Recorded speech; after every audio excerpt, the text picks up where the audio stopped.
Olá pessoal, então esse é o terceiro vídeo da aula 9 de Fundamentos da Matemática 2. A gente está terminando o conteúdo de funções, tá? Nessa primeira aula, na aula 9, né, a gente está começando a estudar as funções, ok? Então esse é o último vídeo da aula 9, tá? O que eu quero comentar com vocês nesse vídeo é que em alguns casos uma função pode ser definida por mais de uma regra de correspondência. Por exemplo, aqui ó, essa função f aqui, definida no conjunto dos números reais, né? Função real com uma variável real. É definida assim, ó. Como é que a gente calcula o f de x? Se o seu x é menor ou igual a zero, você usa essa regra aqui. Se o seu x é maior que zero, então você usa a regra de baixo. Tá? Por exemplo, se eu quero calcular o f de menos 2. Menos 2 é negativo, então a gente vai usar a regra de cima. Isso é 1 menos 2 ao quadrado. Então isso é 1 menos 4, que é menos 3. Agora se eu quero calcular o f de 5. 5 é positivo, então aqui a gente usa a regra de baixo.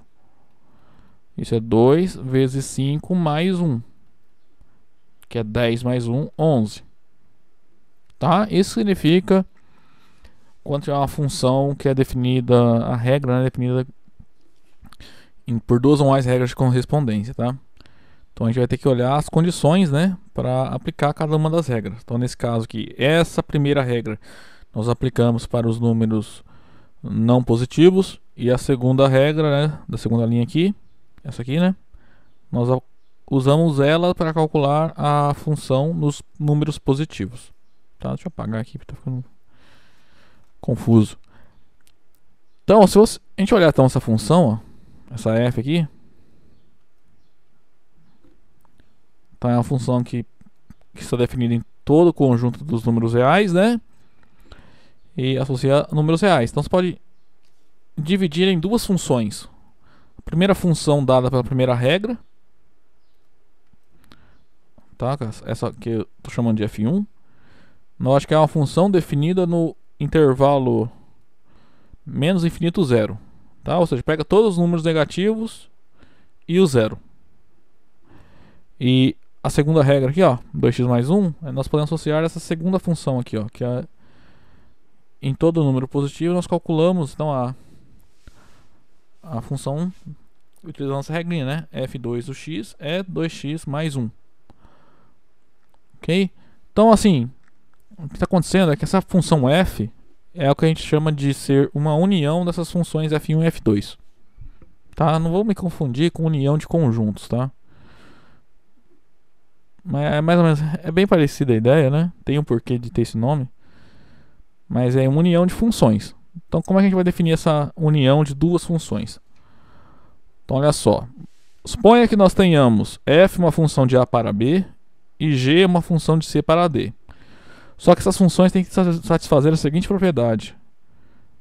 Na interseção dos domínios, tá, no A interseção com C, a f e a g elas têm que coincidir.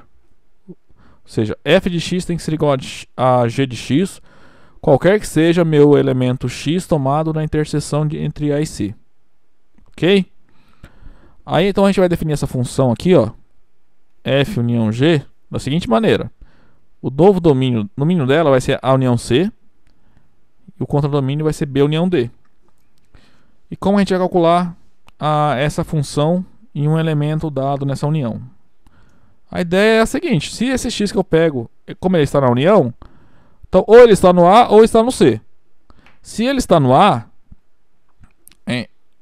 essa função no x coincide com f de x. Se esse x está no conjunto C, então olha só, quem está definindo C é o g.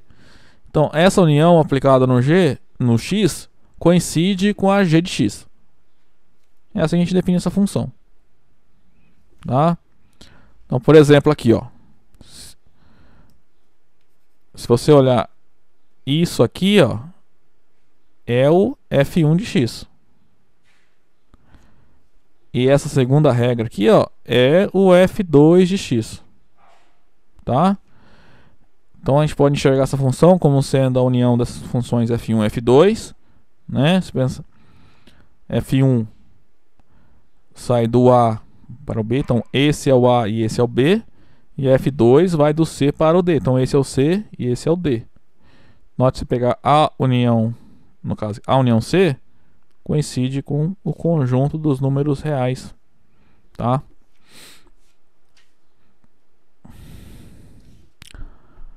Bom, o que a gente vai provar então aqui é que a união, ó, aqui é a definição, tá? A gente está definindo essa união.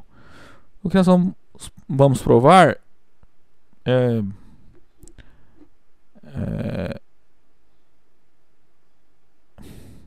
que nós vamos provar é algo bem natural, tá? Quando a gente pega duas funções e faz a união, nós queremos que ela seja uma função também, e a gente vai provar isso, tá? O que acontece? Essa regrinha aqui, essa hipótese que nós colocamos nas funções, ela é necessária para garantir que essa união seja função, tá? Ok? Então não são quaisquer funções que nós conseguimos calcular, fazer a união delas, tá? Elas têm que ter mesmo na interseção dos domínios, né? Elas têm que coincidir, tá? Então vou demonstrar isso.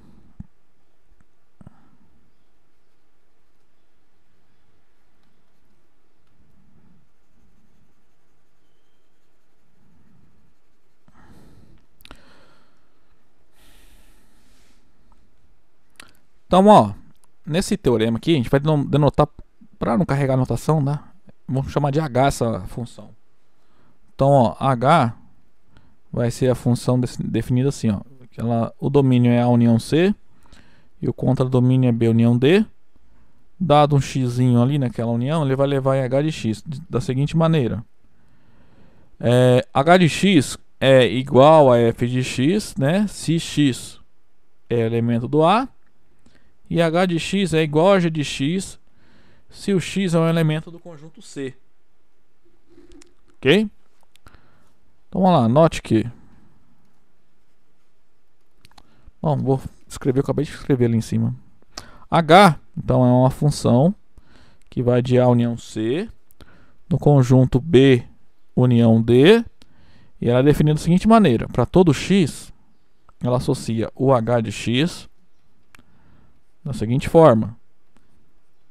H de x é igual a f de x quando x é um elemento do conjunto A. E o H de x é igual a G de x quando x é um elemento do conjunto C. Ok? Ó, claramente, então, H está pegando elementos na A união C, né? Porque a gente está calculando F, está definido em A, G está definido em C. Então, esses elementos X estão saindo de A união C. E quando a gente calcula H de X, né? Ele vai ser F de X ou G de X. Se for F de X, vai cair no conjunto B, né? O H de X. E quando H de X for igual a G de X, o H de X então pertence ao D. Então, vai cair no conjunto B união D. Ou seja, H é uma relação dessa conjunto, né? Que é o A união C, no conjunto B união D. Para começar, claramente,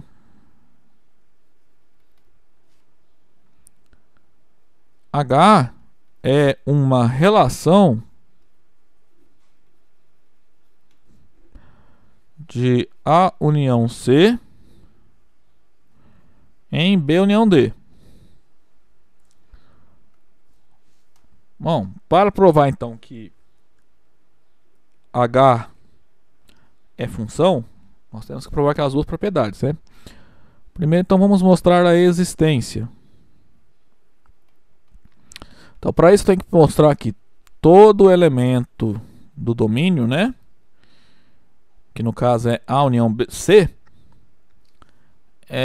eu consigo calcular o H, né? Ou seja, existe alguém lá num Y, num B união D, tal que esse Y é o H de X. Então, ó, vamos pegar seja X um elemento no domínio de H. O domínio de H está aqui, A união C, tá?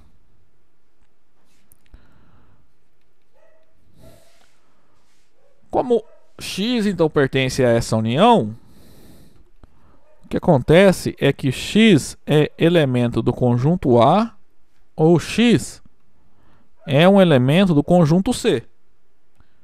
Ok? Então nós temos esses dois casos para serem analisados. Então, ó, caso 1.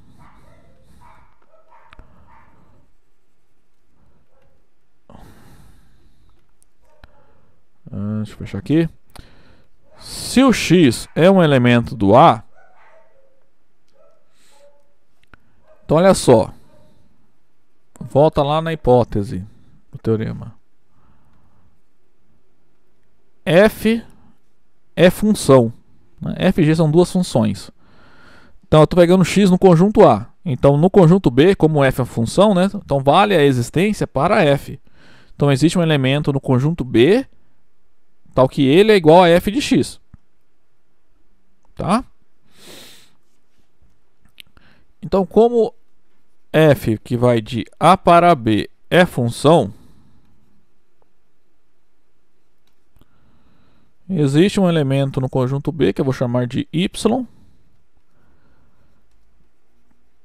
tal que F de X é igual a Y.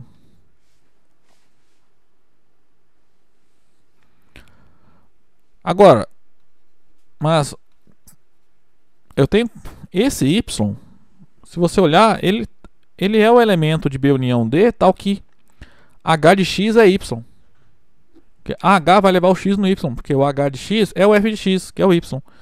E o Y está em B, então ele está em B união D. Então esse Y é o que satisfaz o que a gente quer. Tá? Note que, então, em particular, o Y, eu posso dizer que ele é um elemento de B união D. E além disso, se eu calcular o H de X, como o X está no conjunto A, pela definição de H, ó, H de X é F de X, quando o X é elemento do A. Então, o H de X é igual a F de X, que é Y. Então, ó, dado X um elemento do conjunto A, eu mostrei que existe um Y no conjunto B união D, tal que H de X é igual a Y. Tá? Então, nesse caso, nós provamos que a existência é válida. O caso 2 é análogo, tá? Só vai trocar F por G, no nosso caso agora. Agora é o caso em que o elemento X que eu peguei aqui nessa união, ele está em C. Agora, se o X pertence ao conjunto C, então olha só.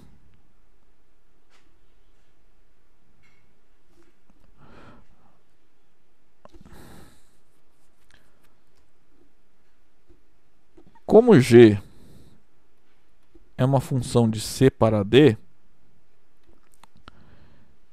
é uma função, nós temos que existe um elemento em D, que eu vou chamar de zeta, só para diferenciar do outro caso, mas podia chamar de Y também, que é uma variável, né? Então existe um elemento no conjunto D, Z, tal que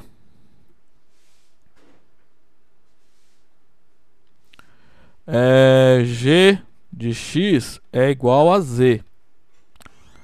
Só que olha só, esse Z, nesse caso, o Z ele é elemento de B união D também. Porque o Z está em D. Se está em D, está na união de D com qualquer outro conjunto, em particular está na união de D com B. E se eu calcular o H no X, como o X está no C, ó, quando o X está no C, H de X é igual a G de X. Então H de X é igual a G de X, que é igual a Z. Então nesse caso, olha só o que nós mostramos. Que se o X está no C, então existe um Z, um elemento em B união D, tal que o H de X é ele. Tá? Então, em ambos os casos, nós mostramos então que todo elemento do conjunto dessa união, né, existe uma imagem para ele. Tá? Para todo X do A união C, existe um Y em B união D, tal que Y é igual a H de X. Então a existência é válida.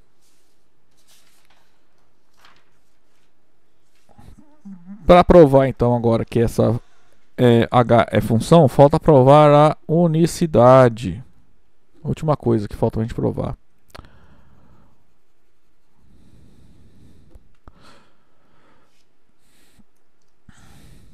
Então, para isso, vamos fazer o seguinte. Vamos pegar um elemento x no domínio da função h, tá? Que é a união C. E dois elementos, yz, no contradomínio, que é B união D. E vamos supor que h de x é igual a y e o h de x é igual a z.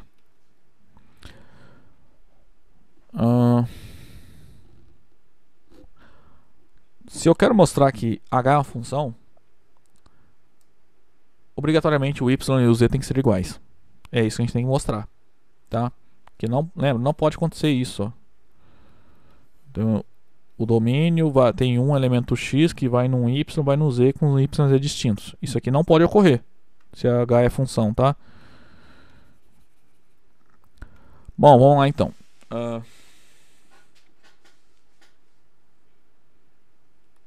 De novo, vamos dividir em dois casos, tá? Como x é um elemento de A união C, vamos analisar se o x está no A ou se o x está no C.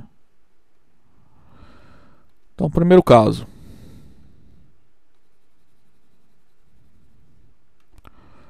Se x é um elemento do A,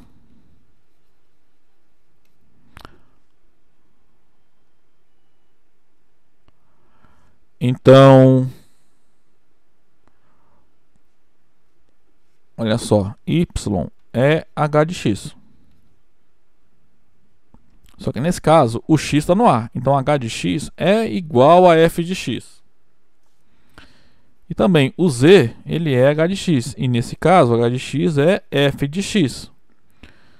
Então, ó, nós temos uma função f que está levando o x em y e está levando o x no z. F de x igual a z e f de x igual a y. Mas f é função. Então, como f é função, o y e o z têm que ser iguais. Então, como f é função, y é igual a z. Então, nesse caso, nós provamos o que queríamos, né? Agora, o segundo caso é análogo, tá?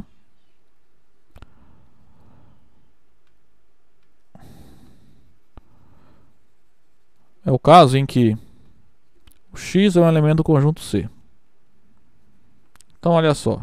O y, ele é h de x. Só que como o x está em C, h de x é igual a g de x. Então, g de x é igual a y. Só que também o y não, agora o z, né?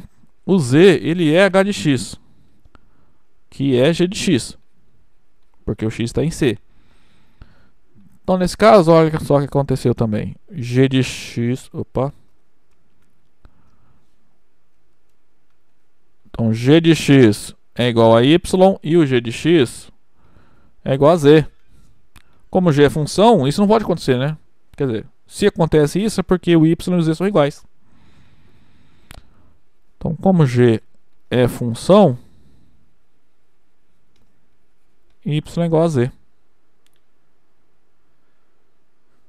Portanto, em ambos os casos, nós temos que o y é igual a z, né? Ou seja, vale a unicidade. Tá? Então, o que a gente acabou de mostrar, né? É que a função f, h, né? Que é a união de f e g, é uma função. Tá?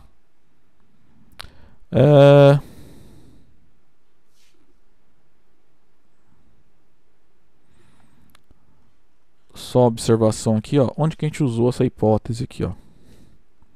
Que f de x é igual a g de x para todo x na interseção entre A e C. É na unicidade. Tá? O que acontece? Se o x está em ambos os conjuntos ao mesmo tempo, nós podemos, o h de x pode ser calculado das duas maneiras, segundo a regra que a gente definiu aqui, né? Tanto faz, porque ele está nos dois. Então, o h de x, ele é f de x, e o h de x também é g de x. Se não tivesse essa propriedade, o h de x estaria sendo levado em dois elementos diferentes. Por exemplo, poderia existir um x, tal que h de x é f de x, e também é g de x, com g de x diferente de f de x, então aconteceria, o h estaria levando um xzinho em dois elementos distintos, tá? Por isso que nós temos que colocar essa propriedade aí que eu pintei de azul, tá? Para definir, construir, né, a união de duas funções. Ok, pessoal? Então, ó, primeira aula de funções vai ficando por aqui. Aí no próxima aula, que é a aula 10, né? A gente começa, a gente vai resolver fazer exemplos, tá? Eu vou provar, pegar várias funções aí conhecidas e fazer vários exemplos com vocês, tá? Então a próxima aula é só exemplos de funções, ok? Até lá então, até a semana que vem, gente.